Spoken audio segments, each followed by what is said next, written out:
never make your own makeup, but you're going to learn how it's made.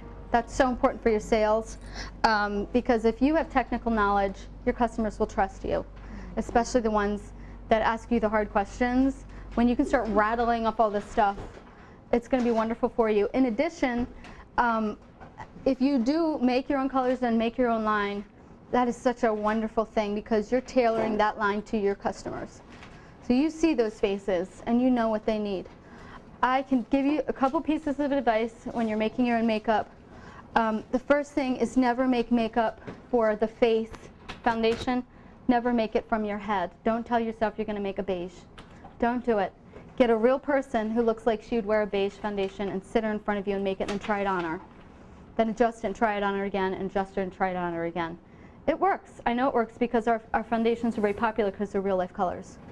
And we could have 20 more foundations that would be real life colors. It's just so time consuming to do it and get it on the website and get it out there. But that's why I do this, so that you can fill in the cracks.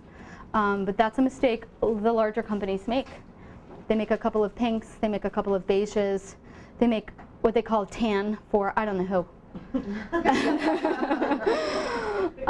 So find real women and make these colors for real women. When it comes to blush, eyeshadows, start with what you like. What you like, other people like. You're not that unique that nobody's going to like what you like.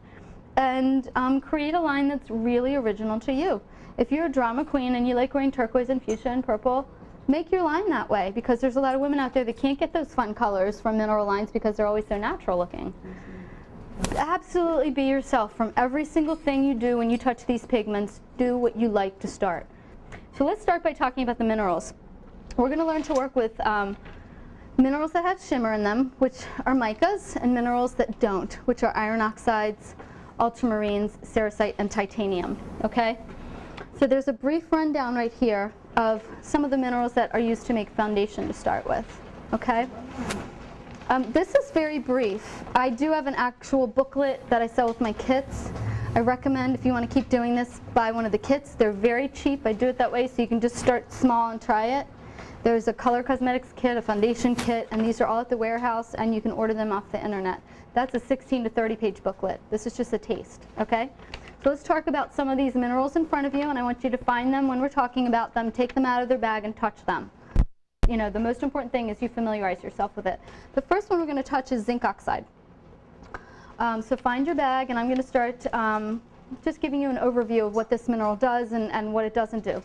Zinc oxide is a sunscreen. However, we're not necessarily just using it as a sunscreen in the foundation. What we're doing is using it as the color white. So when I was talking to, I made a comment from the back a little bit earlier that our lighter foundations have more sunscreen. It's because to make something lighter, you use white. The two sunscreen ingredients in foundation are titanium dioxide and zinc oxide, and they're both white. So it's an interesting trick because women with very light skin need more sunscreen. So it's a great thing that the thing that they need the most is going to work in your color formulation. Okay? Now, I'd like you to take out the titanium, and we're going to compare the two, zinc oxide and titanium dioxide. I think you have titanium, but it's not in the formula. But I'd like to compare. I threw it in there so you can compare the two. These are your two sunscreens. They're a little bit different, and let me explain. Titanium dioxide has a little bit of a funny luster to it. Try putting it on your hand and rub it on your hand and rub the zinc oxide next to it. Just put it right on your hand, and then tell me what you see as a difference. And tell me how they feel different. See if you can tell, because feeling these minerals is what really gets you in touch with them when you want to formulate with them. You have to eat them, breathe them, touch them, sleep with them, and rub them between your fingers. Tell me how they look and feel different. And be generous with it. We're not making a lot of formulas today, so you can, you know, dip in there and get a little bit on your hand. How do they seem different? Anybody want to give an attempt? Zinc is that lighter? Zinc seems a little bit lighter in texture. Creamier, more translucent. Absolutely. Can you think of, even if it's a negative connotation, what's an adjective you would use for the titanium dioxide? Powdery. Powdery, clumpy, chalky. Okay. This is used to color your certs. This is used to color your white toothpaste.